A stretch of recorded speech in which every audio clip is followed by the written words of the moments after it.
everyone, and welcome back to my channel. My name is Sophie, and this channel is chronicling my journey of living my best life with multiple chronic health conditions.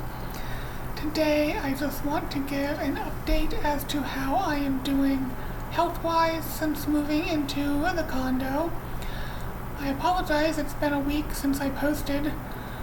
Time just got away from me, and I also apologize for the glare in my glasses. I may need to find another place to record because I have windows on both sides of me and there is always a glare, it seems. Anyway, apologies out of the way.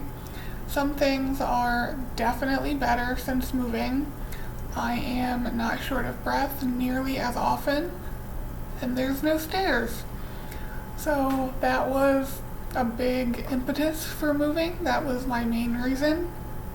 So when my cardiologist asked me how I was doing and if I was still short of breath, and I was like, well, no, but I'm also not walking the stairs multiple times a day. And I said, but that's not really solving the problem. And she basically said, well, it's part of solving the problem. Part of solving the problem is making your life easier by, any means necessary. I haven't really thought of it that way, but obviously she's right. It's nice to be able to move freely around the house and able to use all of my living space. I eat at the table more, I use the futon more. Granted, I use the futon for taking a nap, but I am at least using it.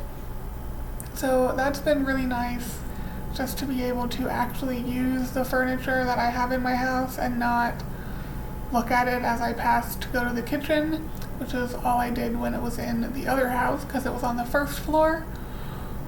I still get short of breath sometimes getting dressed and in the shower. So I have not showered standing up here at all.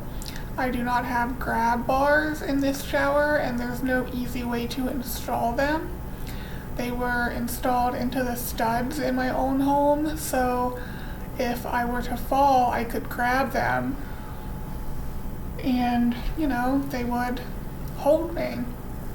Whereas the tiling on the walls in the bathroom here really preclude the ability to put anything in the studs unless I remove the tiles. Not sure I'm gonna go that route anytime soon.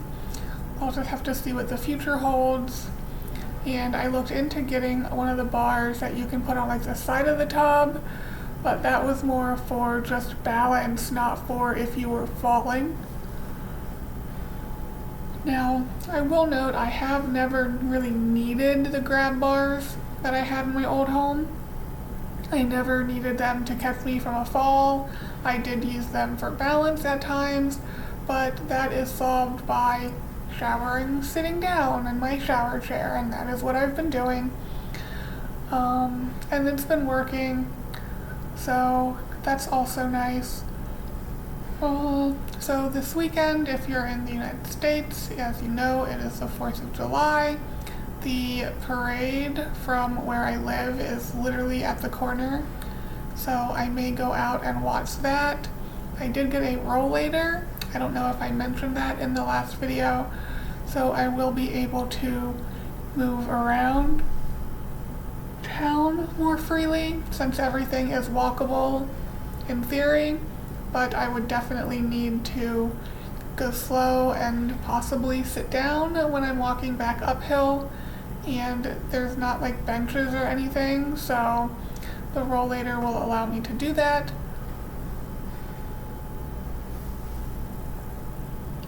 I'm sorry, whenever I talk I yawn, and that definitely seems to have gotten worse, but it is what it is. My muscle fatigue and burning is worse, I would say. It happens quicker. I'm not doing anything to the point where it's causing me lasting muscle heaviness, the following day. I stopped before then, but even just like holding my water bottle under the faucet to fill it, my arms will start burning, and that did not used to happen.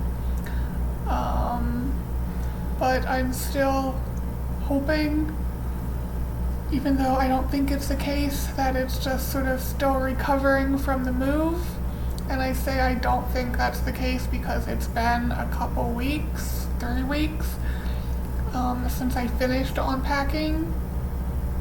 I mean, it could be from the move still and just not fully recovered, but I kind of have my doubts. We'll just see what time does with that. I'm not sleepy. I just woke up. Let me see. I guess those are the big things as far as how my symptoms are doing from the move. I definitely think long term this will be much better for me, but we'll just have to see how this muscle weakness shakes out. I have some appointments coming up. I have the amyloidosis center coming up next week. I see my primary doctor at the end of the month.